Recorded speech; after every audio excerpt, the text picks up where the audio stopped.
They're eating us alive down there. Ah, it's the blood!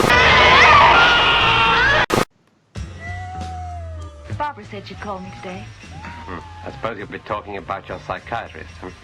She says he could help me. If you begin that therapy business, you'll never stop. But you don't understand. The dreams I have are like horror stories. My sweet, I know what it meant to lose the child in such a miserably painful manner. Quack, quack, quack, quack. Jane, what are those pills he's been giving you? They're concentrated vitamins. And when I take them, I always throw up. I also used to have those problems, and mine were even more serious than yours. But eventually I managed to free myself from them completely. I had to go to a Sabbath. It's a certain type of black magic ritual. They cured me, and I'm sure it could help you, Jane. Drink this, and you will be free. Oh, power of evil, she offers herself. Free her from fear. It's too disgusting. What did you make me do? You drugged me, didn't you? It's that man, the man with the knife, the one in the dream. Only now, he's down there in the road, just standing, watching my window, Doctor. And I saw this. And I know now it's a black magic symbol. Quack, quack, quack, quack.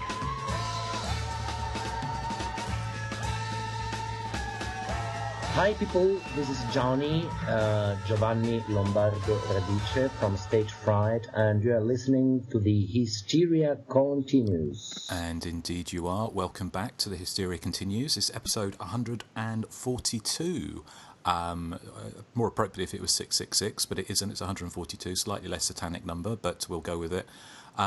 And this time we are joined by a very special guest, a long-time listener of the show, I believe, Justin Kosh. How are you doing today, Justin? It's always good to have another Justin on the show. Yeah, pretty good. How are you? Yeah, not too bad, not too hungover, so that makes a nice change. But very warm and sunny here in Bristol. How is it with you, Erik, in Dublin? It's quite sunny as well. Well, exactly. Surprisingly. Yeah. So, and Joseph, have you got a nice sunny day where you are, early morning? Well, it's very humid here, but I just want to let the audience know that I am not fanning myself and I am not in love with Alfonso. Oh. Yeah. Oh, let it go. Let it go. No, I keep listening to the edit. It's just so awful. The edit, I'm in love with Alfonso. It's just so funny. I don't know why, but it is. I know I had trouble editing that, but in case you missed it, go back to listen to the very end, the last few seconds of the Alice Sweet Alice show, and you'll hear Erik to basically say his love for the big fat sweaty bloke with weed down the front from Alice Sweet Alice. So, Ew. But you may also notice, and I think we forgot to mention this to you, Justin. I don't know actually if you you knew, but we are missing a certain somebody today. I noticed that. Yeah, Nathan. He met a glamorous neighbour yesterday, and he's been invited to a stately home in Tennessee for some therapy. So we're not sure. Was it Alan Dale? I think he might have been. Was it Crazy Fat Ethel? Yes, I think it was Crazy Fat Ethel.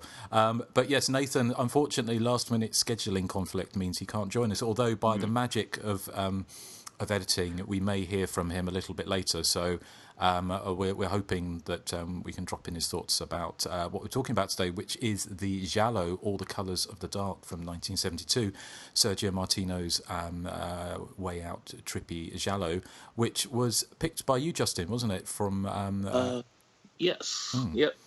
Yeah. For contributing to the gory graduation Indiegogo. Yes. Well, thank you ever so much for doing that. That's fantastic. And so we are getting around to them, as you can see. So if you have contributed to the campaign, we are working our way through the listener picks. There's a lot of them. Some of them we're looking forward to more than others. Let's put it that way. But we will we'll let you know what we think about the show a little bit later. But before we do, should we talk about? We haven't recorded for a little while, so there may be a few things to chat about what we watched recently. So, Justin, in time-honoured tradition, do you want to talk a little bit about anything you've watched that you think might be of interest to our dear listeners? Yeah, I actually had to pull up. Do y'all have Letterboxd? What the website? Yeah, where you can track the movies that you've watched over the year and stuff. Okay, I know of the website. I haven't used it, but I know of it. I think I signed up to it, but I don't think I ever used it after that, which is a common factor in my life, really.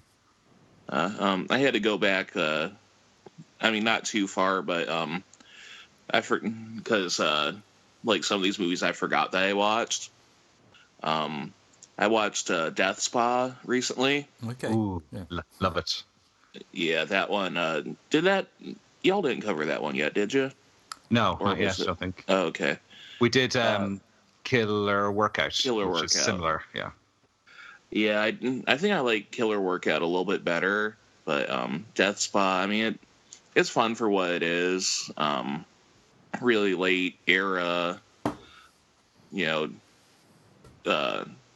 one of those health spa horror movies like Killer Workout. Could probably count Murder Rock in there, maybe. Yeah. Because with all the leg warmers and all that.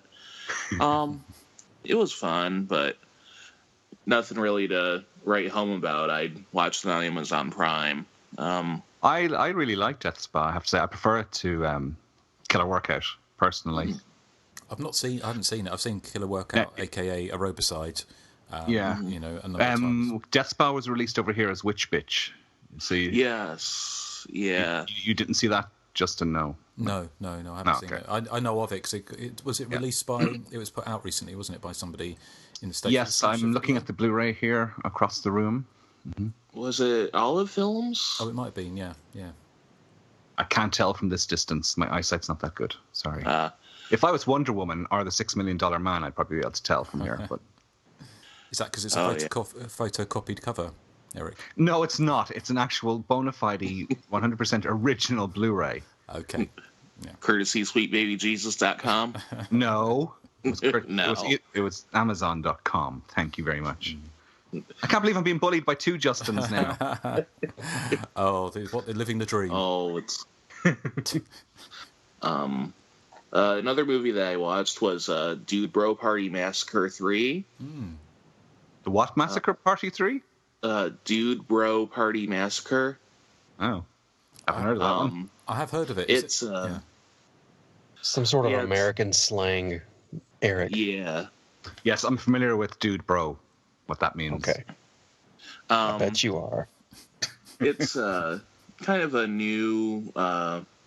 it's a new kind of... It's really a spoof of all the 80s slasher movies.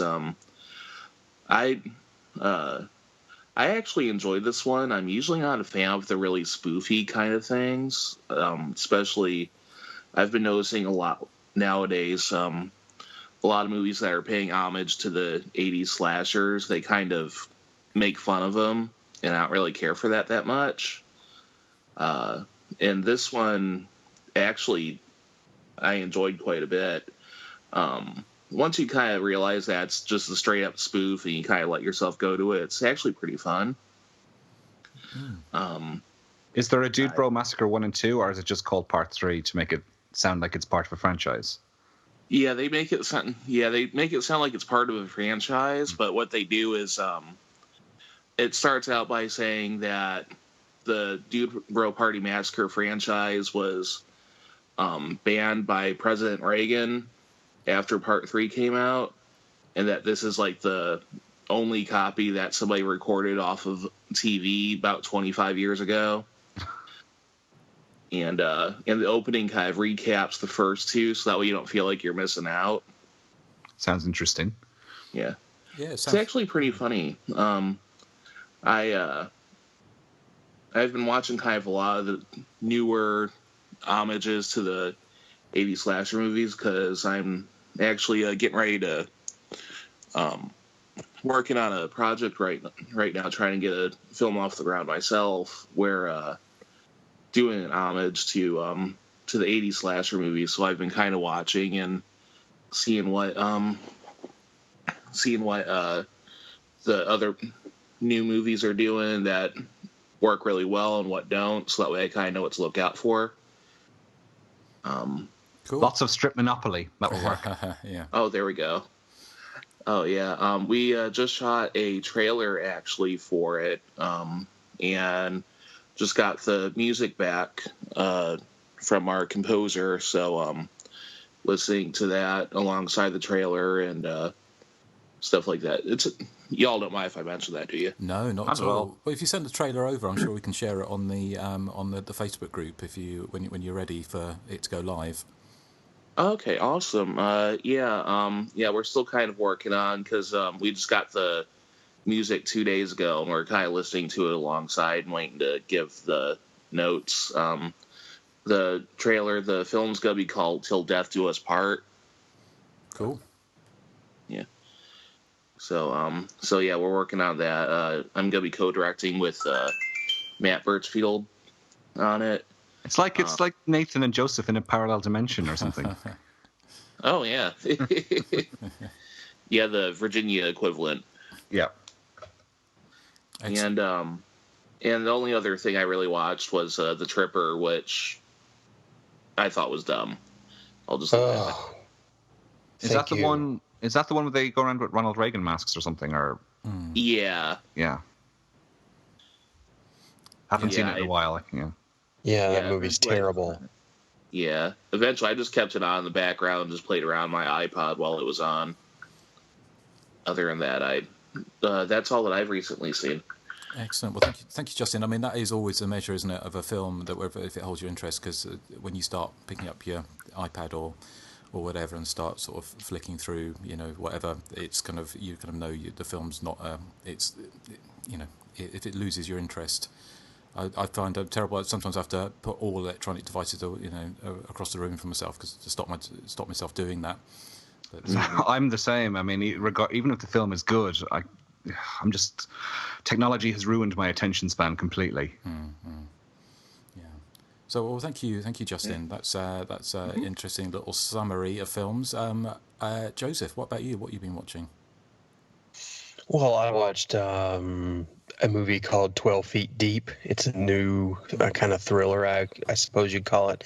It's basically about these two sisters who are at a public swimming complex, and one of the girls notices that her ring had fallen to the bottom of the pool, and it's like stuck in the grate. So that's happened to Erik. She jumps in after it, and she's taking a while because it's kind of wedged in there, and her sister jumps in after her, and then the caretaker, he thinks everybody's gone, so he closes up for the night, and he hits a button that basically closes the pool tarp, like the cover. It's like fiberglass, and it traps them in there. Now they have a little bit of air because it's about a foot above the water, but everyone's gone, so they're trapped. And the whole movie is basically them being trapped and having to figure out a way to get out of the swimming pool, because it's the holiday weekend and no one's coming back for like a couple of days.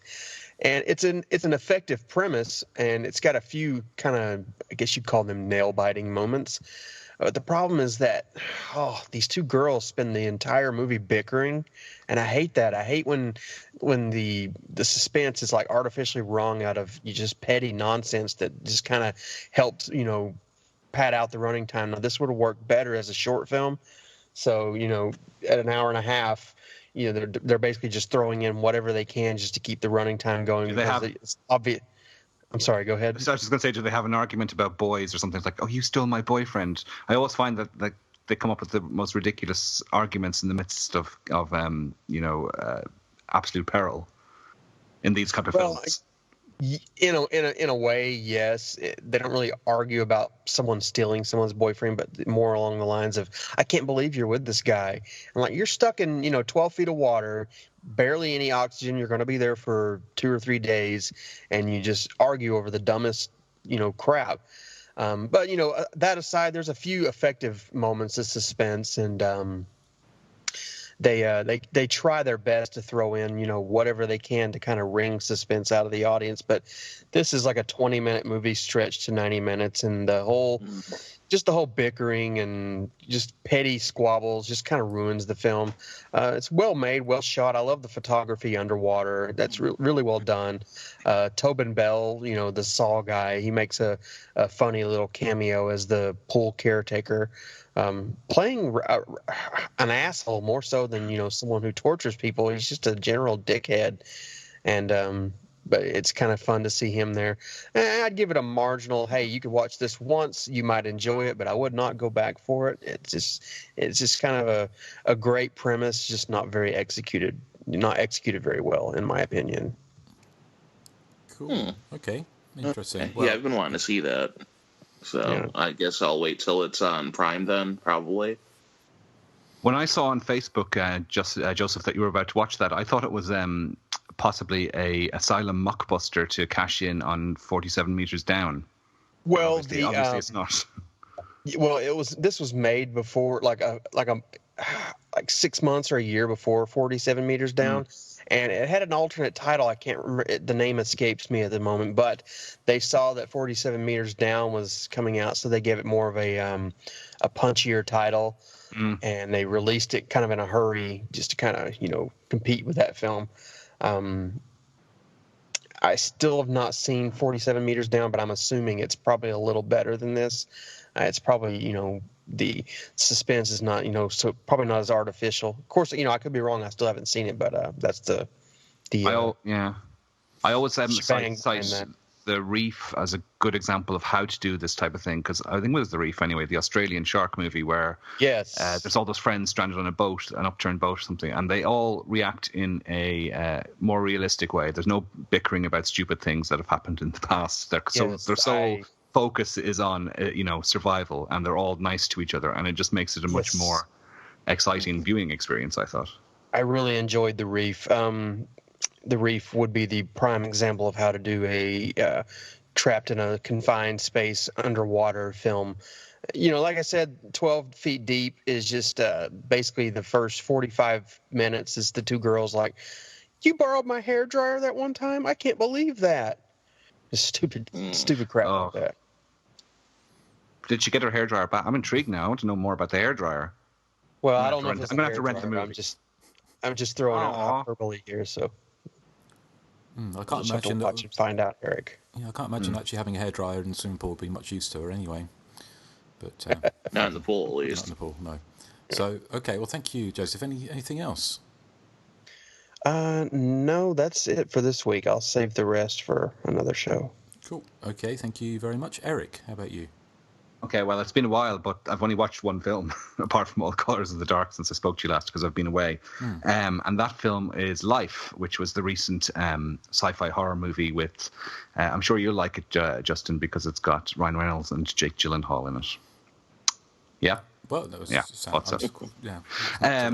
they're in spacesuits, I'm afraid. But it's clearly a alien clone. It's about people who are experimenting with a tiny organism on a space station orbiting Earth, and it grows into something far more sinister, kind of like a mix between it looks like some of the creatures from Prometheus mixed with the Blob.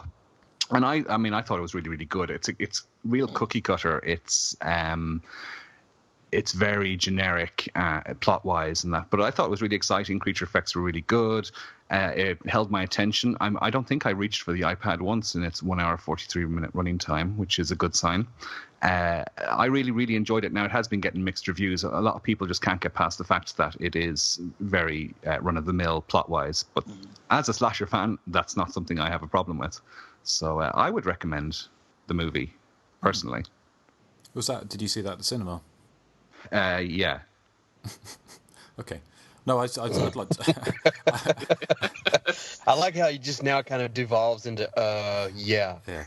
No, sure. I couldn't, yeah. He has to check to make sure. He has to check his list to make sure he did. Now, I have bought a load of Blu-rays since I saw you last, but I haven't had a chance to watch them, so I do support the industry. Of course, Erik, of course. No, it's one I'm quite looking forward to seeing, but obviously I'll wait until it comes on Netflix or Amazon Prime. But Justin, have you seen it? I have not. I remember seeing a couple of commercials for it when it came out, but not really hearing too much about it. But I might have to check that out. Yeah, but it sounds fun. It probably sounds more fun than Prometheus, was it? It's not. It doesn't have as many plot holes as Prometheus. I'll give it that. But Prometheus looked a lot better because it was stunning and it had about a zillion £1 budget. This one was, I think, 55 million, which is still pretty expensive. But for a space movie, it's not that expensive. No. But it does. It looks good. It's got a great cast, and it if you're not into sci-fi horror, you'll probably find it a bit ho-hum. But I like my sci-fi horror. I'm not sure if Nathan would like it, for instance, because he doesn't like his spaceships really. So. No, Nathan. Well, I'll just play as we're all missing Nathan. Fuck you, go mind your own business. So, well, thank you, Erik. I'll just rattle through a couple, and I think I'd mentioned this one to Erik and Joseph. I had to send a warning out about this film.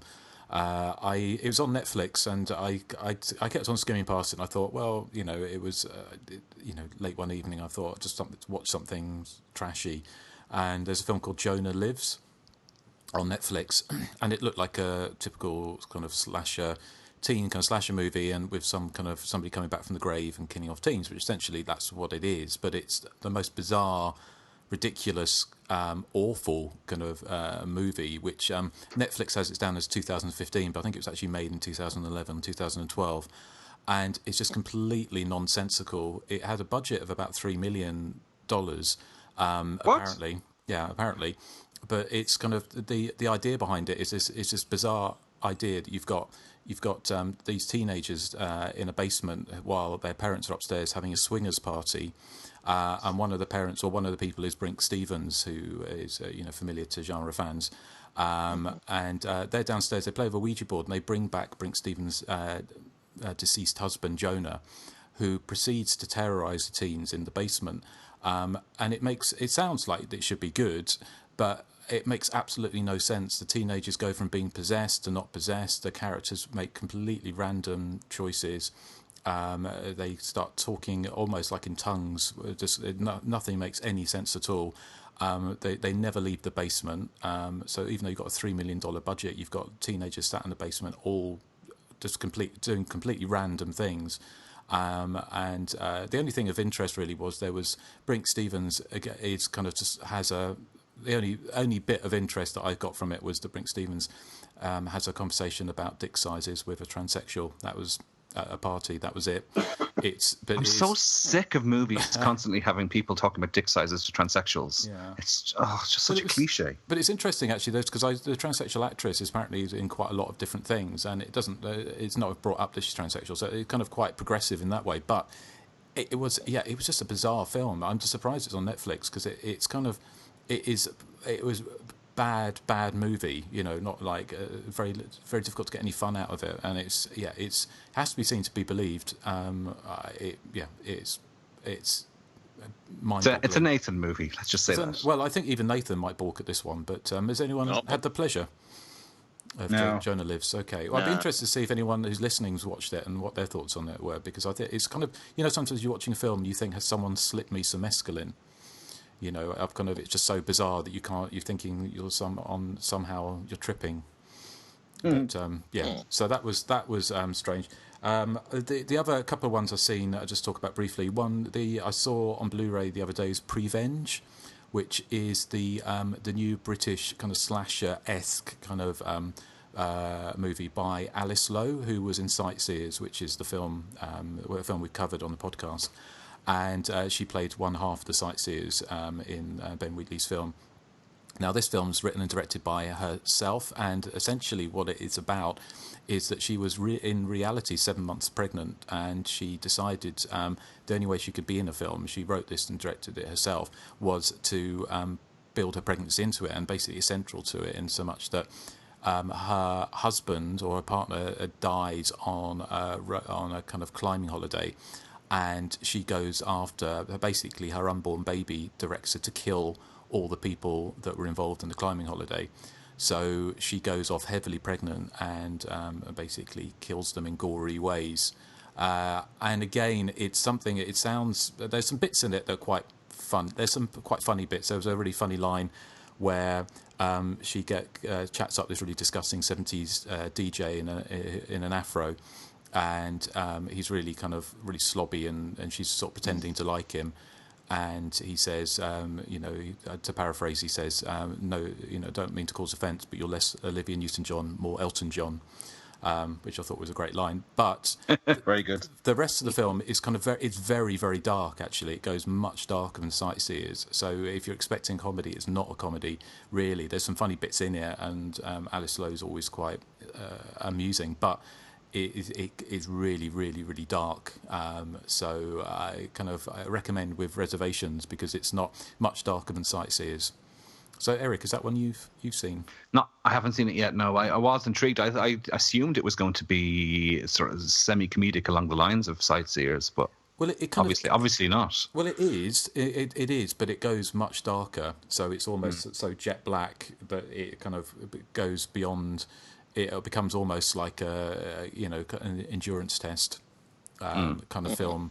So, but not necessarily in a bad way, but just not what you would expect, or not what I would have expected. So, and the last film I just mentioned, because it's probably was another new slasher movie, kind of tribute to slashers, was Last Girl Standing from a couple of years ago, which I really liked. Actually, I thought it was really, really well done, and it was the basic story, without giving too much away, is that it starts at the end of a slasher movie, in so much you have the final girl. The first 5 minutes of her escape, finding all her friends dead and running through the woods, and her boyfriend being killed, and she kills the killer. This all happens in the first 5 minutes, and then after that, it's a year or two later, and she's trying to adjust to life, but she meets some new friends, but she thinks the killer has come back. And she doesn't know if it's all in her mind, and she starts getting concerned that her new friends will be killed like her old friends. And it kind of goes. I thought it was really good. It actually, I don't want to give too much away, but at the end, it twists and turns and does things you might not expect, but actually kind of works as a kind of a slasher movie as well. I was really impressed by it, so that would be a recommend from me. But it sounded like you'd seen that, Justin. Is that right? Yeah, I saw that not too long ago. I really liked it. I didn't care for the ending though, but maybe it's just me. I thought the ending. Do you mean the actual kind of the kind of reveal of what was really happening? Yeah, that kind of reveal at the end. Maybe it was just me, but I didn't. It wasn't. I might need to watch it again now, like knowing how it ends, and kind of see it again. But to me, the ending didn't do much for me. Okay, I mean, I can see that why that would be. It's not where it didn't go where I thought it was going to go. Put it that way. I had a different theory about what was happening, and it wasn't that. So, be interesting. I think it kind of does that kind of switcheroo, doesn't it, at the end? Which I think I can see why it would annoy some people. But again, I think it would be worth a rewatch with that in mind, and just sort of. But yeah, I'd be interested. I take it, Erik. I think it's definitely worth watching. Cool. But I take it, Erik and Joseph, you've not seen it, have you? No, I haven't seen it. Did you see that at the cinema, Justin? No, I saw it on Netflix. Did you? Yeah. No, actually, I didn't see it on Netflix. I saw it on Love Film, which is the Blu-ray and DVD rental service I get. Yeah, you probably used somebody else's credit card that you stole to. So you can't deflect this onto me, Erik. It got released here. I think there's Fright. Is it Fright Fest have got like their own label, so it's probably films. Oh yeah. That are kind of come out on disc here. Have sort of debuted at the Fright Fest festival that happens in London every year. But yeah, I'd be interested to see what you and Joseph think of it if you've not seen it. I've not seen it, but the way you're describing it, I think I know how it ends. So I'm not gonna say anything, but I'm pretty sure I know how it ends now. But I do want to see it. I saw a trailer for it, and I thought it looked kind of interesting. Mm-hmm. It's kind of, some people say that it kind of has this. It turns into like a kind of dour indie movie for the middle half of it, which I think again is not necessarily. The director wanted the idea was he wanted to see what happens to the final girl after the movie credits, which I think is a kind of interesting idea, but. If you're expecting a slasher movie all the way through, it's kind of bookended by kind of slasher movie, but the middle section is kind of quite, it doesn't really dodge the punches with like the kind of basically somebody suffering from a post-traumatic stress disorder. So again, it kind of confounds expectations, but I think it's kind of an interesting watch. So well, that's what we've been watching. So let's get on to the main presentation. A desperate and psychotic criminal targets Jane, a young woman who stands to inherit a fortune. Slashed and scarred, Jane tries to believe it's only a nightmare, but everywhere she turns, in the subway, on the street, the man with the knife is there. A mysterious woman offers to cure her by means of black magic, but the satanic rituals only aggravate her condition, catapulting her into a kaleidoscope of psychedelic horror. And that's from the back of the Shriek Show edition of All the Colors of the Dark. Okay, so pretty much just go into it, or yeah. If you want to give us your thoughts on it, Justin, that'd be great, and then we can we'll kind of chime in. Okay, yeah. I would say I've been a big fan of this film for a good while. It's probably actually my favorite of Sergio Martino's gialli. A lot of people tend to be more of a fan of Strange Vice of Mrs. Ward, but that one kind of bores me for some reason. This one, it has a little bit more going on in it. It mixes different elements of the different types of gialli that there were out there. There is it's not as much of the black glove killer as some of the other, evident as oh boy, I'm still waking up.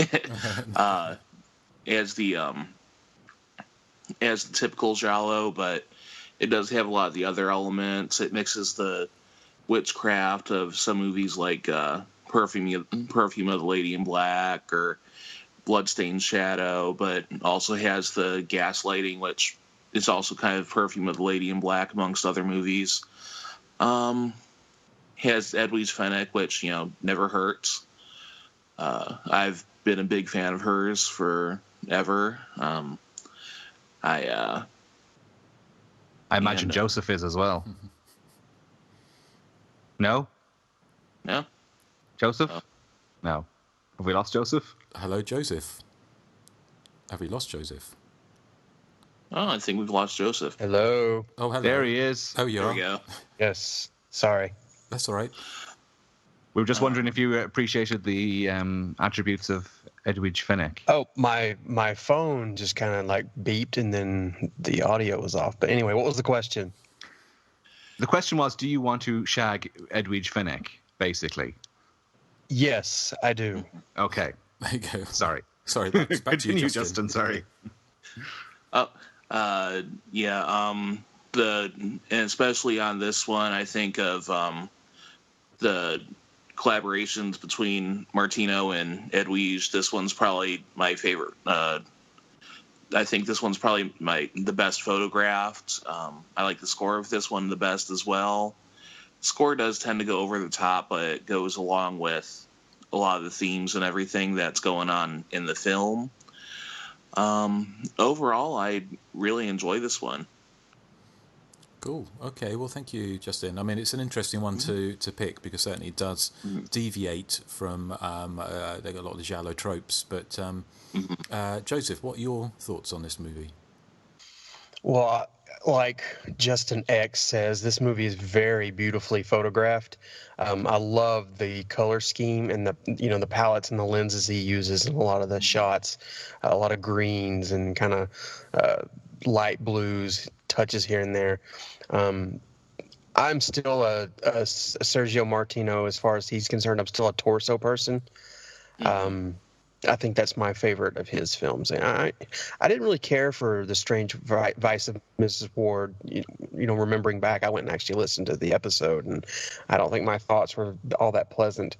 And unfortunately, my thoughts aren't all that pleasant for All the Colors of the Dark either. I think it has, a great first 20 or 30 minutes, but then it just starts to meander a lot. I mean, it's like I really wanted it to kind of get to the point with her just kind of running around and everyone telling her that she has problems.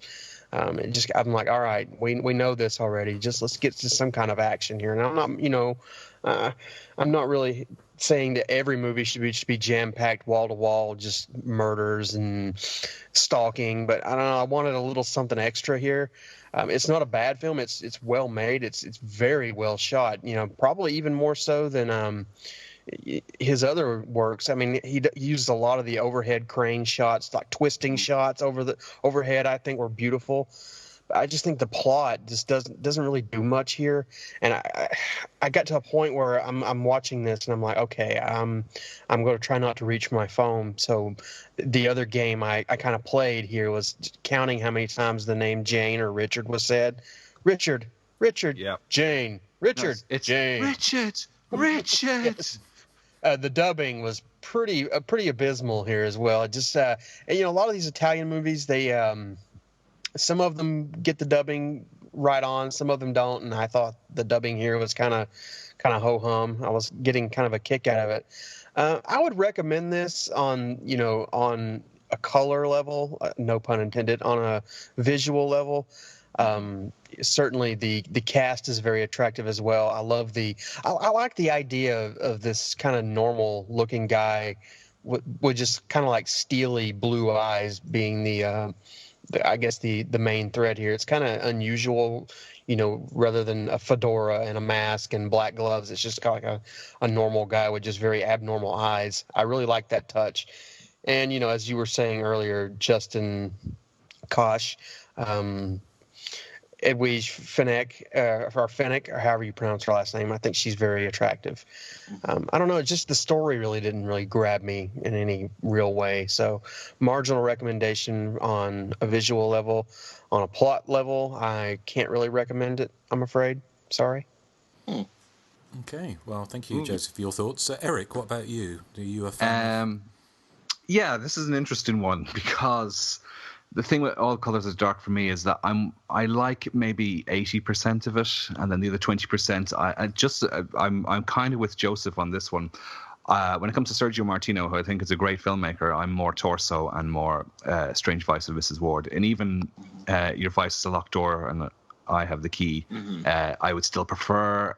The problem for me with All the Colors of the Dark is, as Joseph was saying, it meanders a lot, and it has just Edwige Fenech running around looking scared and saying Richard quite a lot. It's like that Poltergeist 3 thing where everyone says Carol Ann about 45 times throughout this, the course of the movie. Carol Ann! That's it. Yeah. I picked up the Shameless have brought this out on Blu-ray over here, Justin, so I did buy it. I know you may have ended up with 2 copies yourself. Yes, I did. I had to sell one on eBay. All right, okay.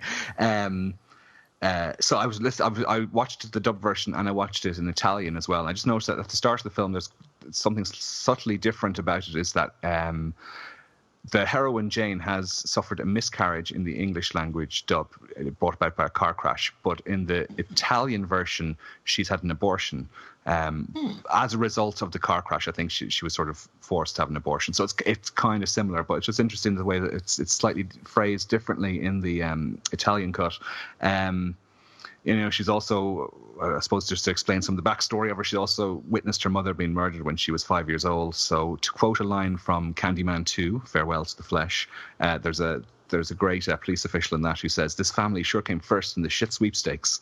And that's kind of how you feel about poor Jane in this. Although having said that, I never feel any sympathy for her. I don't think her character is terribly well developed. As we were saying, it's just her running around saying Richard all the time.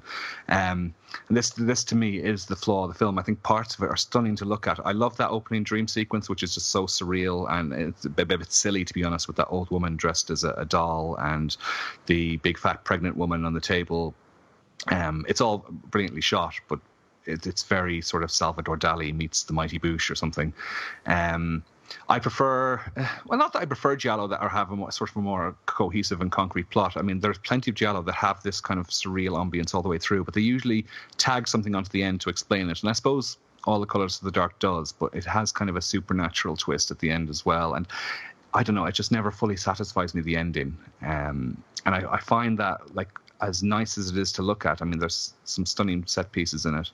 When it gets to the end, I feel like it almost feels like there's about 10 or 15 minutes missing from the end. Not that I want it to go on any longer, because I feel it feels overlong as it is, but it just feels like it sort of stops mid-sentence almost, and I'm missing something. Now, I know loads of people love All the Colors of the Dark, as you do, Justin, so I but I feel I'm not getting it properly. I don't get All the Colors of the Dark as much as everyone else does. Plot wise, it's a letdown. Visually, it's stunning, but I think Martino's done much better work with The Strange Vice of Mrs. Ward, and of course the excellent Torso, which is probably my favorite of his movies. I also love 2019 After the Fall of New York, which is when he moved into the 80s and he was doing probably more slightly, dare I say, trashier movies. So I mean, and at the end of the film, I'm left with lots of questions, which I suppose is possibly a good thing. It leaves you sort of thinking at the end. I'm wondering if that's deliberate or if there are huge plot holes in it. I'm not sure. Maybe we'll discuss that later. So I think there's 3/4 of a really good movie in here, but then there's one that it's the plot, I suppose, lets it down because it feels almost plotless to me. Sorry. Okay, well, Justin, what do you think? Thank you, Eric. Well, to be honest, I've got a little bit of a mixture of all your thoughts. I mean, I like the film. I like all of Sergio Martino's Gialli, although I find Your Vice is a Locked Room and Only I Have the Key. I find that probably my least favourite of his films, of his Gialli. I must admit, I'm with Joseph in so much I prefer Torso and Strange Vice of Mrs. Ward, partly because, well, they are kind of more straight-ahead giallo films. Having said that, I do really like films like Justin mentioned, Perfume of the Woman, the Lady in Black, and so which is just out on Blu-ray, and I bought it. Okay, I bought it with money. Oh, okay, fair enough. Well done, you. So thank you. Miracles do happen. Hey! So I do, and I kind of really like Short Night of the Glass Dolls. They're kind of Gialli that do slightly different things, and there certainly was. We can talk about a little bit about kind of what was going on in Italy at the time, and certainly the influences on this film and those films as well. Going forward, I like the fact that what he's trying to do is actually. I mean, a lot of filmmakers are doing this. If you watched many, even a handful of genre films from this time, they're chock full of evil hippies or hippies doing drugs, or the counterculture was seen very. It was kind of very much kind of seen with suspicions by Italian filmmakers, but obviously then exploiting the nudity and all those things for their own ends, and certainly. Martino sort of does that here. I find it gets a bit incoherent towards the end, but you can view it in two ways. It isn't a straight ahead linear film. It becomes almost like a bit of a fever dream. It's kind of the whole unreliable narrator is kind of with Edwige Fenech, it's not really sure if this is all in their head, not all of it all in their head, but if she's having some kind of breakdown, which I kind of guess it's kind of a mixture. But whether or not it's that clever, I don't know. It feels like Martino felt like he had to sort of shoe in some traditional giallo sort of tropes with like the Ivan Razumov, who the character with the blue eyes, who kind of you've got these kind of random scenes where Edwige Fenech's suddenly menaced by him with a meat cleaver or an axe or whatever it is in the stairwell, and they feel like he's almost like he had to push those in just to sell it to as a giallo at that point. But some of the other things what I love about Italian genre cinema from this time is they often it's kind of you have these kind of what the fuck moments, and they've got this, given that they're very low budgets, relatively low budgets, even though they do look very very good. And I think they say the same with this. I think Martino, I've got the same disc, and I think Martino basically said it's almost like guerrilla filming in London at the time, and it was they were low budget films, but the cinematography is great. The music, like Bruno Nicolai, is fantastic. I've got it on vinyl. But some things, it's kind of like the opening sequence. It always has this kind of thing, this kind of weirdness that feels. It's like Lucio Fulci movies, the ones he made in America, always feel odd because it's kind of like an Italian's view of the States, and also Lizard in a Woman's Skin, the Fulci's film set in London as well. That kind of felt odd. That had kind of a weirdness. Everything feels almost a bit dreamlike, and it does with this as well. Like it's, in the opening sequence where you've just got like this kind of like twilight scene of a lake, and the noises coming through, it's more the background of the wildlife. It's like Australia rather than Clapham Common. It's kind of like, so it starts off straight away, but it's kind of weird, kind of dreamlike kind of feel to it. I kind of, I love Edwidge in these films. I agree with Erik. I don't think she's as beguiling or as you don't feel for her as much as in many of the other films like Strange Vice and Mrs. Ward, where she's like a perennial victim, or as spunky as she is in Strict Nude for Your Killer or Case of the Bloody Iris. Here it's just a bit more hysterical, and also, to be honest, it's kind of like although I love the idea, it's just this idea that she can go from psychiatrist to thinking that going to a satanic orgy is a good therapy, and not only do that go there twice. It's kind of like it stretches credulity really, but then of course where would that's not a bad thing in these movies. I do respect the fact that she can go to bed in a full set of makeup and wake up looking fresh, like she does at the beginning of the movie. She wakes up and her makeup is perfect. She showers in her negligee. Exactly. Yeah. So the London locale is great, and I think it's kind of he really goes to town with like the tube and things like that. It was kind of I thought that was kind of really good. I think again it's coming back to this idea that you've got like the satanic hippies. You've got like this kind of cult leader who's like a cross between Charles Manson and Jeremy Beadle, who probably that's only a joke only we'll get over here. Yeah, he was a kind of a TV host. I know who Jeremy Beadle is, Erik. Do you? Yes. I apologize profusely. How do you know that, Benjo? Stop stereotyping me. Yes. I love the fact it's kind of a who's who of giallo. You've got all of these fantastic actors and actresses in it. You've got George Regard who was so fantastic as the priest in Eyeball, here playing a bit of a stretch, playing the kindly psychiatrist who who may or may not be a baddie. I mean, again, you've got this all the way through. You've got this kind of essentially this paranoia thing, because I think it's kind of pretty well known that this was inspired by Rosemary's Baby. So you've got this satanic paranoia going through. So you don't actually know who are good guys and who aren't. Who's the baddies. Certainly, if you've watched like George Hilton and Edwidge Fenech are kind of like renowned as the king and queen of the giallo, is that both of them have played baddies in films, or George Hilton, but you never know with George Hilton especially. All the way through these films, he usually plays the hero, but sometimes he turns out to be the villain. So you don't really know in this film. But the fact is, he's a bit of a cad, isn't he? Anyway, because his wife is kind of at home alone, having a breakdown. He keeps on going on business trips, and he gives her those weird blue vitamins, soluble ones, which look bizarre. They look like a mad scientist experiment. Exactly, and it's bizarre. And then of course the other two people you've got in it are kind of well known. You've got Neves Navarro, aka Susan Scott, who was in. Quite prolific in these films, in like Death Walks at Midnight and a number of other films, and they've got Marina Malfatti, who again was in a lot of the giallo at the time, like the Evelyn. I can't remember.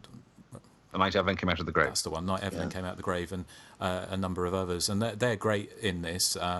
And again, you don't know whether they're goodies or baddies. But again, it's just that what's wonderful about the giallo is that the ludicrousness of the fact that you can have, you can meet your neighbour. So Edwidge meets Marina Malfatti for an afternoon, has some biscuits with her, and then ends up going to a satanic orgy with her in the afternoon. Yeah. It's kind of like, where else would you see kind of plot devices like that? I don't know. But in Kung Fu Panda 3, I think that happens. Yes, okay, fair enough. But so I mean, any other thoughts, Justin? I mean, are you surprised by our reaction to it, or? Nah, I mean, I do see. I mean, the plot is kind of, I don't know, maybe because I'm so into giallo that maybe I'm a little bit more forgiving because I've seen so many. In terms of the plot, like some of the things that you mentioned there, but I mean, I do see where you're going though. The thing is, there are lots of Go ahead, Erik. Oh, sorry. I was just going to say there are similar-ish films that I refer to as sort of woman on the verge of a nervous breakdown type giallo, like you were saying, Lizard in a Woman's Skin, Perfume of the Lady in Black, Footprints on the Moon, and I love all those. I think they're terrific. There's something with this one though that doesn't quite click with me. I don't think it's probably that it's not surreal enough maybe to be one of those, and it's sort of a mishmash for traditional giallo and one of those head fuck ones, and it just doesn't. The two don't merge quite as well, I don't think, in this instance. Yeah, not quite enough of one or the other either way. Yeah. I think they were one of the scenes I wanted to mention real quick was I almost forgot about it, and I don't know why, but the scene where Edwige gets locked out of her apartment and she goes and she sees him coming up the steps, and she goes to the elevator, and I love how they juxtapose the elevator slowly coming up, and then his steps are just a little bit ahead of the elevator, so you don't know if he's going to get to her. And it's a big red herring scene because the guy is just some neighbor guy. But the way they shot that, it's very Hitchcock and like building suspense. And I wanted more of that throughout the film. I know it kind of makes me sound like all he wants is, action. But, in a movie like this where it's just basically her in a kind of a dour mood the whole time, being chased around and crying and wondering what's going on, I wanted a little more, punch. I wanted scenes like that. And that scene was just phenomenally shot. Mm-hmm. What's the story with George Hilton's character gives a glance up to Mary in her apartment very early in the film to make it look like they're possibly having an affair or they're in on something together, but then it's not referenced really that I could see in the rest of the film. Did anyone pick up on that? Yeah, I'm not sure. I think it was just a red herring. I don't think it was unless the end of the film gets kind of more and more kind of fever dream anyway, doesn't it? Because you've got these kind of you've got Edwige in the hospital bed, haven't you? And then it kind of keeps on keeps on, things that aren't quite what they seem, and so. But it kind of ends. It seems to end to that George Hilton's character is not part of the satanic kind of conspiracy. I mean, I think the irony with this film is I think that it may be would have worked better for me if they'd actually jettisoned all the giallo stuff from it. And actually went for like a full-on sort of kind of satanic paranoia film along the Rosemary's Baby sort of. I think I'd agree.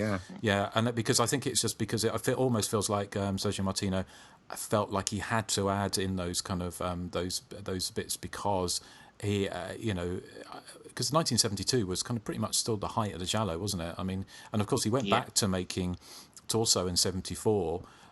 Which is not exactly a straight-ahead giallo, but it's more a straight-ahead giallo than this is. So it feels like he had to add those bits in because to make it saleable.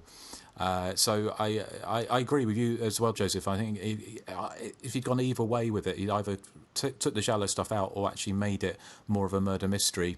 It would have worked a bit better for me. I think the kind of, there's a scene later on in the film where the two, which I think is a really good scene actually, is where Edwige Fenech goes to a psychiatrist's house, and the kind of the maid and the butler, who are sort of old couple, she finds them dead at the kitchen table, and they look like they've been posed there by the killer, and then she's menaced by the killer, but then by Ivan Razumov, but he just disappears, isn't he?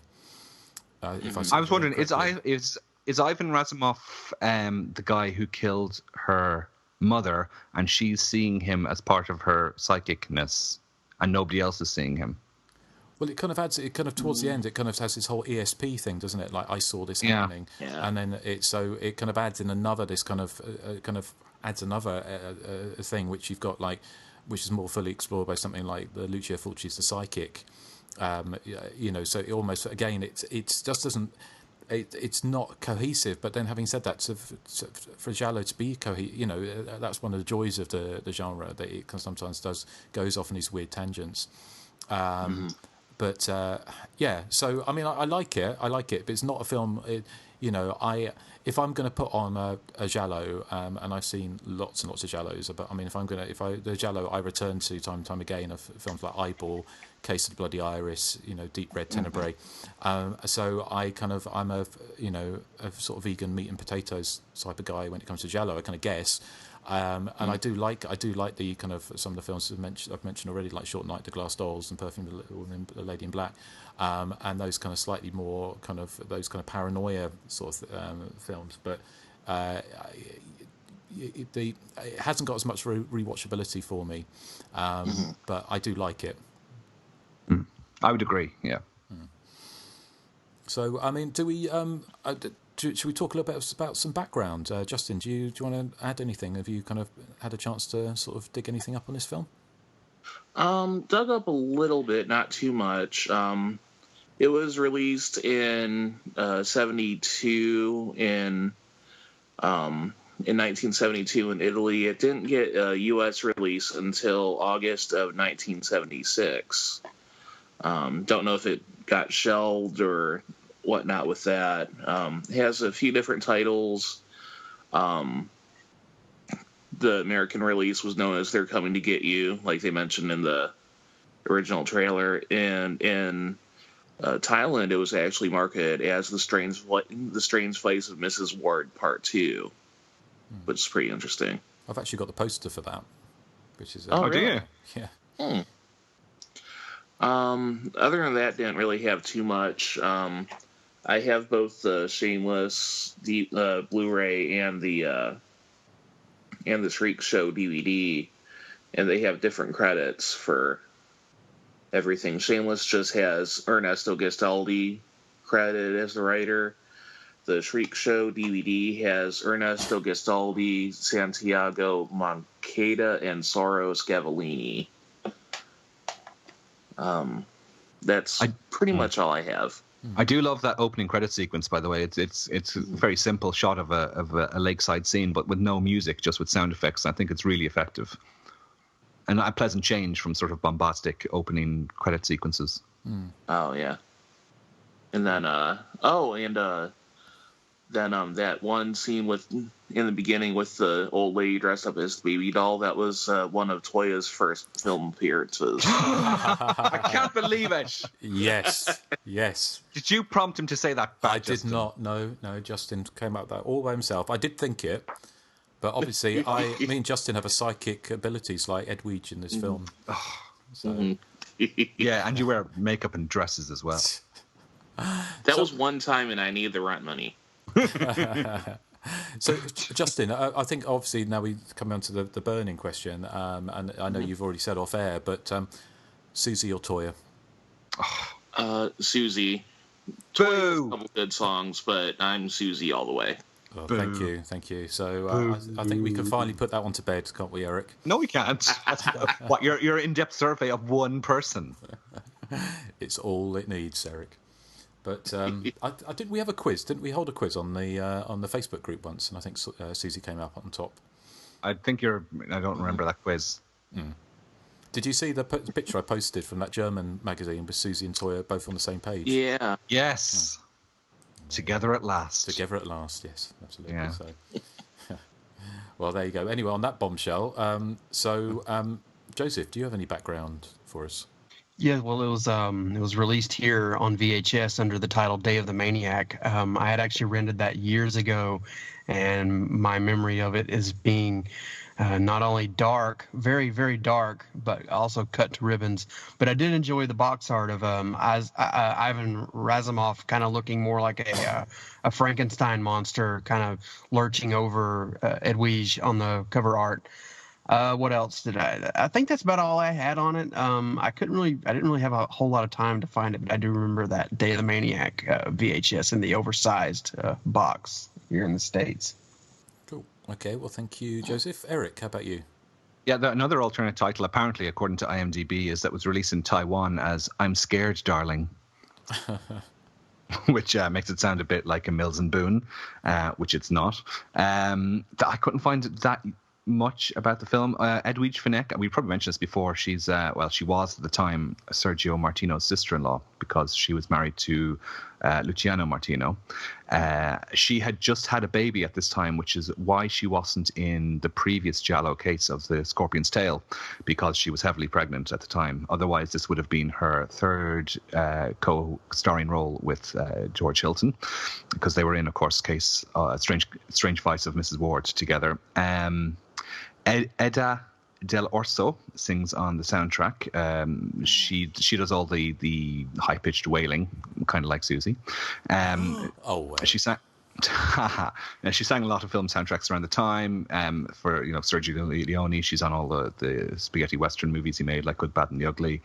And she's also can be heard on Short Night of the Glass Dolls and Cat o' Nine Tails, and she did loads and loads of Italian movies throughout the 70s. You were mentioning, Joseph, the Day of the Maniac. Now, it might have been They're Coming to Get You, but apparently one of the US cuts of the movie is quite heavily truncated. There's 3 scenes missing. They removed the double ending because at the end of the film, Edwige Fenech realizes she's got ESP. This is a spoiler alert. So the end of the film happens twice.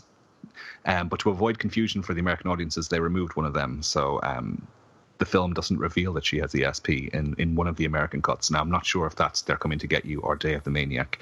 I don't really remember. I don't really remember the plot. Watching it on Day of the Maniac many years ago. I just rewatched this again last night, so my memory is very fuzzy of that. Yeah, of the American release. Apparently, that the proper ending was only reinstated sort of with the advent of DVD, and that, I suppose, when Shriek Show bought it out. I have it on a German DVD as well under the title Die Farben der Nacht, which translates as The Colors of the Night. And it's the same version that's on the Blu-ray, except it's not anamorphically enhanced and it's a bit grimy looking. But it was the early. I also forgot to mention in the United Kingdom it was released as All the Colors in the Dark. Apparently it was, yeah. Oh, just a little slip up. Yeah, Justin. Christ. Okay. You're stupid. Yeah. Actually, speaking of Justin, he was mentioning earlier, of course, the unmistakable visage of George Rigaud or whatever his name is pronounced as Dr. Burton. Most famously, we know him from Eyeball. He's also in Case of the Bloody Iris, Lizard in a Woman's Skin, Death Walks in High Heels. One of the great things about the Giallo is the same actors keep popping up in most of them. You see some recognizable faces, and he's one of the most recognizable faces, probably because of Eyeball. I mean, the most unforgettable Giallo of them all. And the other thing is that Sergio Martino was, we probably touched on this, heavily inspired by Rosemary's Baby when putting the film together, as you can see quite obviously in the film. But Justin was saying, he's kind of shoehorned in a Giallo aspect as well. And as I was saying, the two don't really mesh for me, which is probably why I was probably a bit more of a traditionalist when it comes to Sergio Martino's movies, and I prefer his sort of straight up Giallos or slashers or post-apocalyptic movies. So that's all the background I have. Justin, do you have any more? Yes, so I've got a couple of bits, but I just kind of say that we're not sure whether or not we're going to get Nathan's thoughts in time, are we? Joseph, do you know if Nathan's going to be able to get something across to us? Well, I know he's doing training for his employer today, but I have no idea. I'm going to send him a message and see if he wants to Skype them to me, but we may or may not hear from Nathan. Is it toilet training? Yes. Oh, it's about time he learned. He's never used the bathroom ever. He's training cats, is he, to use the toilet? West takes him out to the yard on a leash. Yeah. What an image. I know how to use the big boy's toilet. Well, if Wes, I gotta go to the bathroom now. Well, if we do have Nathan's thoughts, we'll drop them in here. So, but we're bullying Nathan. He's not here to defend himself. I know. Yeah. But yes, we'll drop them in here if we do get them.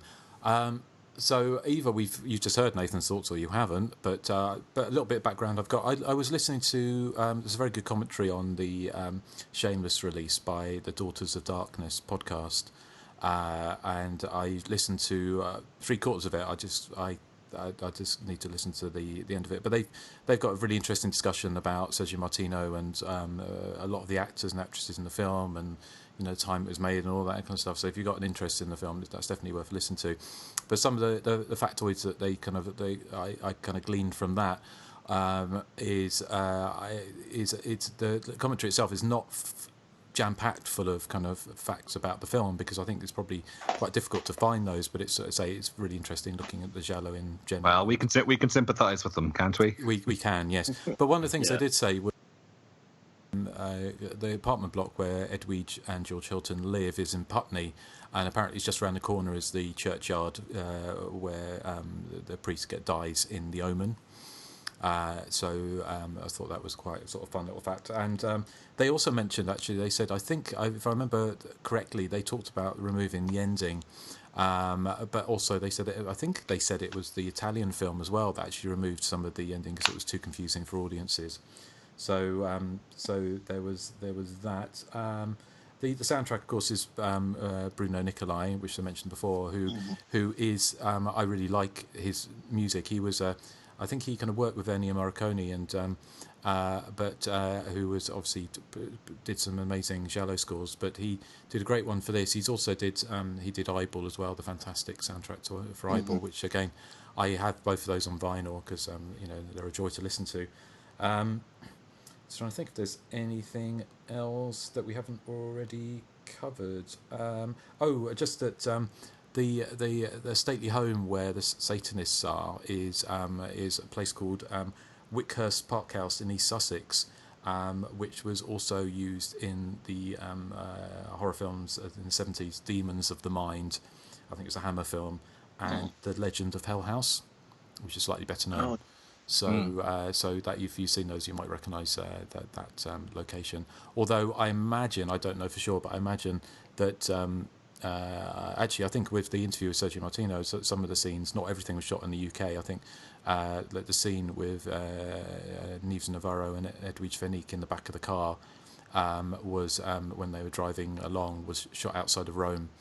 And I think you can sort of tell which bits are not shot in the UK. Certainly, I imagine the Satanist orgy scenes were probably shot in Guildford. In your front living room. That's right. Yes, thank you, Erik. But so I mean that's all I've got on the film. But do we have what about people who have spoken up about it on the Facebook group? Have we had many people comment, Joseph? We have a few. I'll read those off. Okay. Let's see. Juliet Wakefield says, "Ooh, I just heard myself."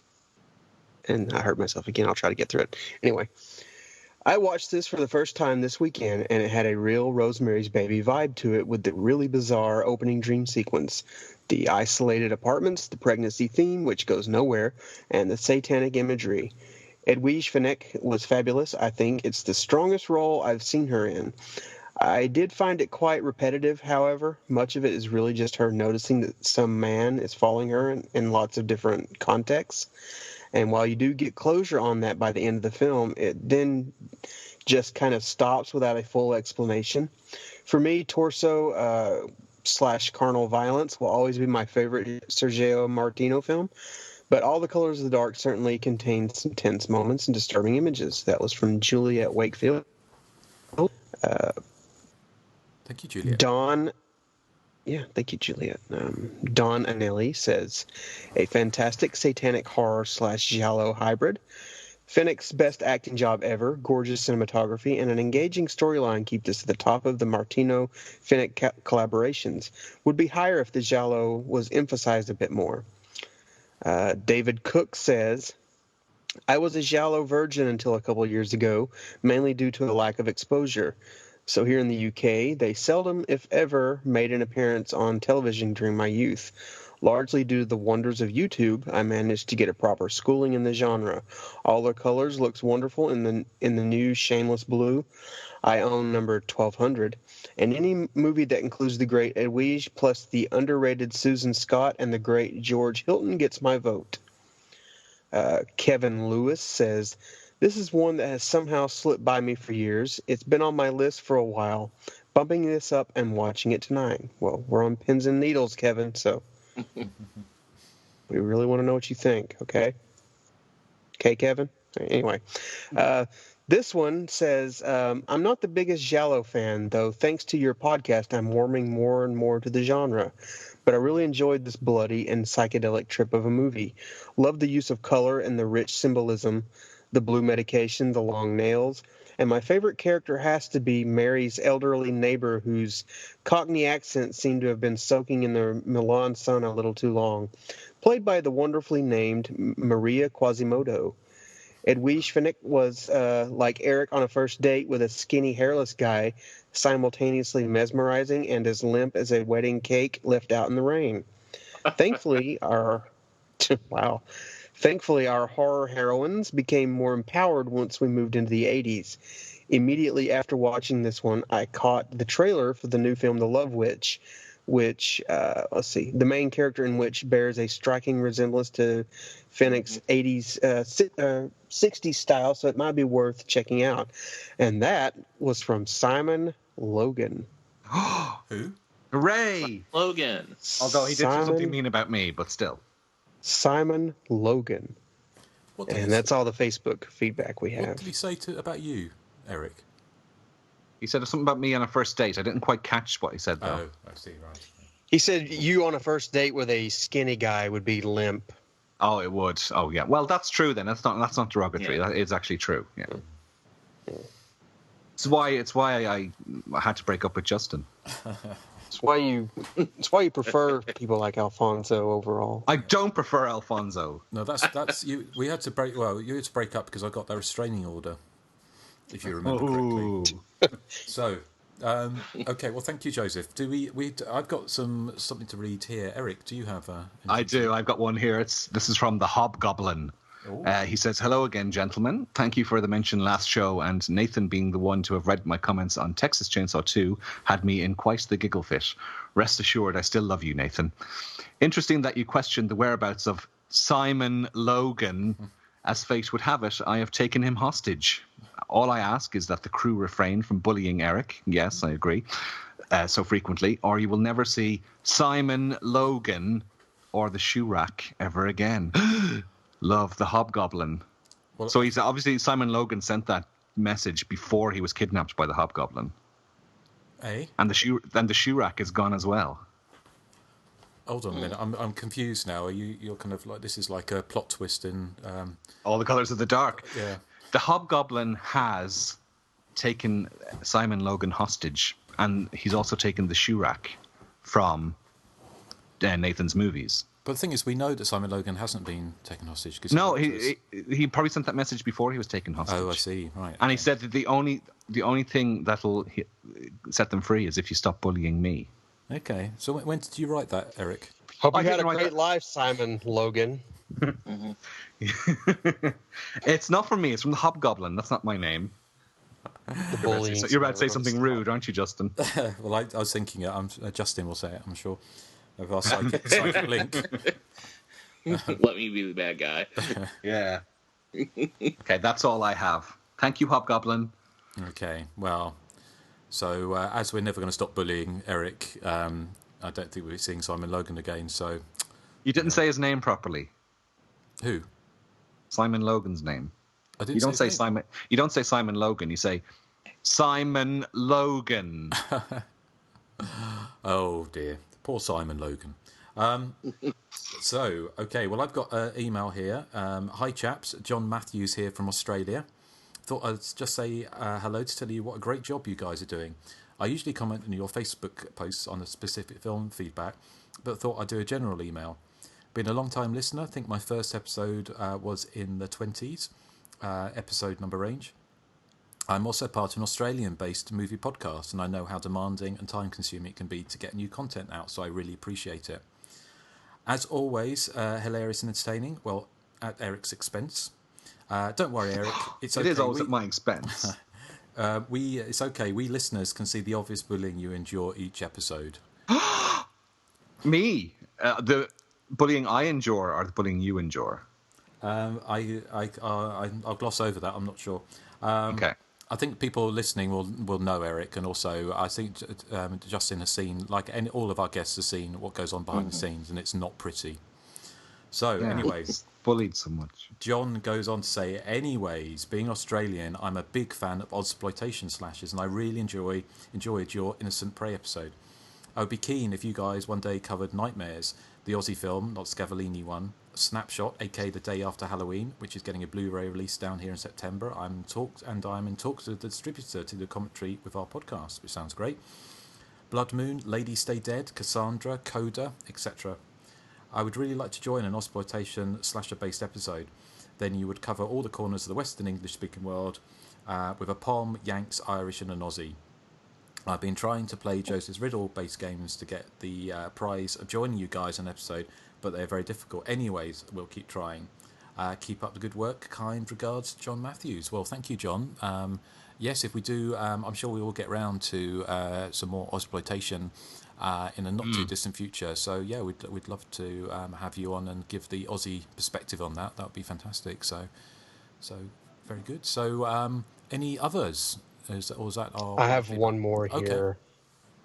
I was going to send this to Nathan, but he's gone, so I'll read it. Cool. It says, "Hi guys, just posted my thoughts on all the colors of the dark on the Facebook page, but thought I would follow it up with some brief thoughts on the last couple of movies which I'd missed out on commenting and pulled up for it on the show. So here you go. Alice, Sweet Alice, a nice, dreary, typically 70s outing with obvious Don't Look Now references, as well as a vague John Waters styling with the character of Mr. Alfonso, Eric's boyfriend. And hey, it's not my boyfriend. And deliciously, they broke up. Yeah. And deliciously British weather throughout. It was strangely choppy in places, but had a great central performance by Paula Shepherd. The early reveal of the killer, instead of dulling the ending, instead made it more enjoyable, as you could see what was coming, and the final question of whether Alice was really as innocent as she seemed was a perfect finish. In the end, it left me feeling wet, a little depressed and slightly confused, though I still had a thoroughly enjoyable time, as if I'd just been on a date with Erik.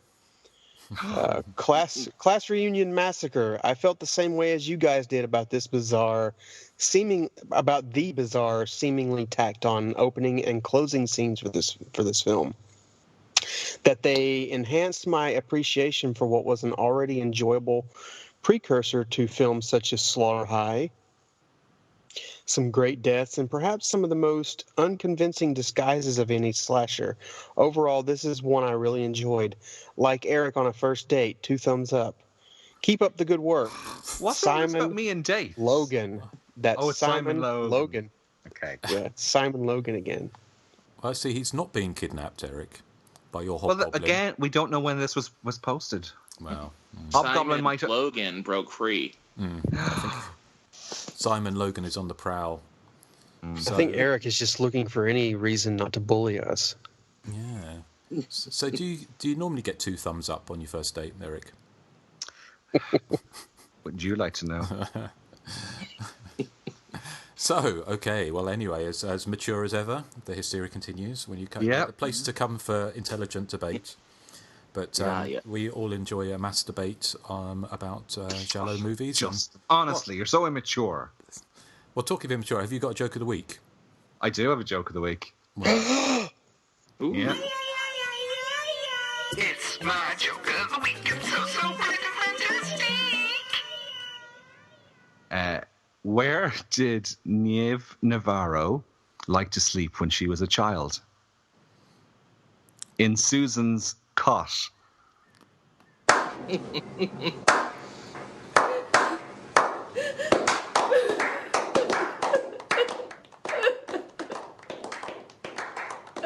I don't think you understood the joke, Justin. Did you not understand it? No. Unfortunately, I did. Yes. I did not hear the joke. My Skype cut out. What was the joke? The joke is where did Niamh Navarro like to sleep when she was a child? In Susan's cot.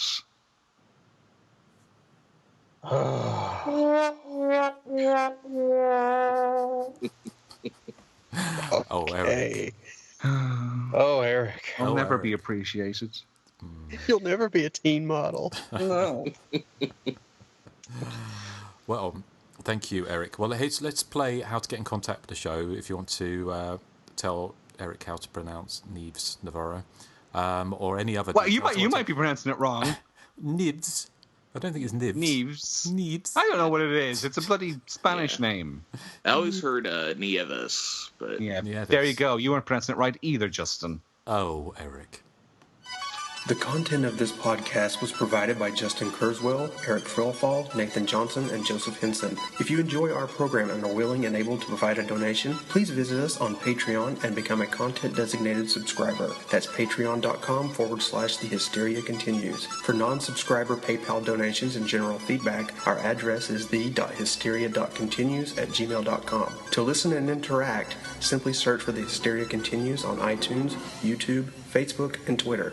Susie versus Toya forever. Yeah, so if you want to get in contact with the show, please do. And also, as you heard, the thank you everyone who signed up to support the show through Patreon. We very much appreciate your patronage, and I hope you enjoyed our Burial Ground episode. So we are going to be recording shortly the next one, which is going to be Troll 2. So that's going to be a fun one to do, hopefully. And that's going to be released. When's that? When we bring them out at the beginning of each month? It'll be the end of July for Troll 2. Okay, cool. So, yes, well, if you would like to hear that exclusive content, then jog over to patreon.com and support the show. So, Joseph, do you have one of your games? Yes, we are actually getting close to a winner here, but Tristan Comer guessed correctly last, which was Night School. So I have a new movie here that I'm thinking of. And the clues are, number 1, not gold, but number 2, get out of town, Curly. And number 3 is all's well that ends well. So there you are. What was the second clue? Because it kind of broke up. Oh, the second clue was get out of town, Curly. I'm rubbish at these anyway, but yeah. But yeah, so head over to the Facebook page, join in the fun there, because you've also been running a competition, but basically a kind of knockout thing, haven't you? On there about the best slasher movie we've covered, or the best movie we've covered. Obviously, some of the slasher movies. Well, people seem to love those games, so I guess I'm just kind of stuck doing them now. This will probably be the last one, so enjoy it while you can. So. Okay, well, maybe you can do the Susie versus Toya one next. We already know the answer to that one. Well, we do. Yeah, of course. Toya, obviously. Oh dear, things never change. Episode 142 and still the same old shit. Yep. So, anyway. I haven't done this yet. Oh, that's true. Now I have. And also...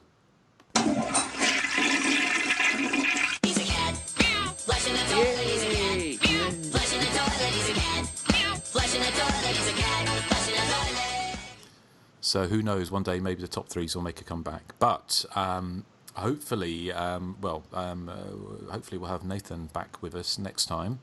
And it's your turn next time, isn't it, Joseph? So is this another listener pick you're doing? Yes, it's a listener pick by Matt Taff, and we will be talking about The Hitcher. Must be an interesting one to revisit. So, again, is it a slasher movie? Answers on a postcard, please. I guess we'll find out. Exactly. So, excellent. Well, thank you ever so much, Justin, for joining us. Is there anything you wanted to talk about or plug? Anything you're involved with you want to let us know, apart from obviously your film? You know, are you going to? When do you think you're going to be? I presume you say you've made a trailer, but you haven't actually shot the movie yet. Is that right? Yeah, we're still working on the funding for it. Well, we're kind of starting the funding for it. So we're still trying to figure that portion out. The script's completely written. We're just trying to get the funds now to get it going. The trailer should be up pretty soon, because I think we're trying to get that together and get a funding video. But when it comes up, I'll see if I can let y'all take a look at it, and maybe if you're willing to post it or something. Yeah, that sounds fantastic. So we look forward to that. So well, thank you for coming on, Justin, and hopefully you're not too deflated by our reactions to the film. It's kind of mixed bag, but it's an absolute pleasure having you on. So thank you, and thank you for supporting Gory Graduation. Thank you. Thank you. Is there anything else left to say before we trundle off? Toy is awesome, and I bought 5 of her albums in the UK last weekend, and I think they're brilliant, and I don't care what anyone says. Oh, sorry, that bit was edited out. So you'll spend your money on movies. Sorry? You said it again? So he'll spend his money on that, but he'll bootleg movies. I don't. I bought 7 Blu-rays while I was away, including Body Puzzle as well, which I've never seen. Lamberto Bava's 1992. Oh, that's pretty fun. I love Body Puzzle. It's out on Blu-ray over here. It's a lot of fun. You'll like it. I also have, I'm waiting for it to arrive, I've ordered Hack-A-Lantern on Blu-ray because it's a future listener pick, so I thought I'd better give it a little watch. I'll tell you so what, there you go. A Lamberto Bava film I watched again recently, it's just come out, it came out recently on 88 Films, was the Delirium, the 1997 one, with which is fantastic kind of 80s fashion, sort of kind of the yin and yang of sort of early 70s chic and early late 80s shoulder pads in full display, with the and it's got the creepy phone call from the young neighbor who says something about, "Are you wearing any panties?" Oh yeah, I'm actually wearing a Delirium shirt right now, designed by Jeff Sorno. Okay, cool. What, for that movie? Because it's kind of, I know it's there's another Delirium, isn't it? The Mickey Hargitay giallo kind of weird. Yeah, from the 70s. Yeah. But yeah, I just busted Nathan, by the way. You busted him? How do you mean? Yeah, he had to miss the show, but he just posted on Facebook. Oh, well, there you go. It's kind of like when you're Nathan. at work and you sit, someone phones in sick, and then you see them in McDonald's. Yeah.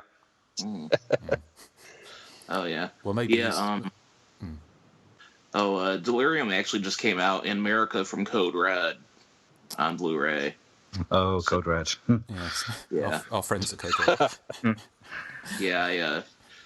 I'm not a big fan of his either, but I did buy this one because it is Delirium. But yeah, because I remember he kind of told me off one time on Twitter because I asked if he had any copies of Nightmares in a Damaged Brain, and he said, "No, I don't have that. I have Nightmare. Why would you ask for a truncated, edited British version of a movie?" Oops. Yeah. Yeah, I think go eat a candy bar. Yeah. He doesn't like the Brits. Yeah. Yeah. I don't think he likes anyone. No. Yeah. But, yeah. Well, hopefully I one think day. he's really out of line. Well, hopefully one day Fatal Games will actually make an appearance, because I think he's had that title he announced that about 2 years ago, didn't he? So, oh yeah. Yeah. So I don't know what happened to that. Code Blue. But anyway, well, thank you for listening to the Hysteria Continues, and say we'll be back next time with the Hitcher. So, and we're probably going to be playing out with some more Bruno Nicolai, I imagine, from the film, and maybe a Susie and Banshee song. I don't know, to celebrate. There is no Susie and Banshee song you can apply to this. Well, there's lots actually. No, there's not. If you put, it's my pick. Well, it's not my pick. It's Justin Kosh's pick, but it's my turn. And I say no to Susie the Banshees or the Creatures. Sorry, so did you say that it was Justin's pick, wasn't it? So, Justin, what would you like a little bit of Susie at the end of the episode? Sure. No. Okay. Well, we're playing out. Whores. Pardon? Whores. Oh, Erik. Right. Anyway, so thank you for listening. And do you want to say goodbye to the good people?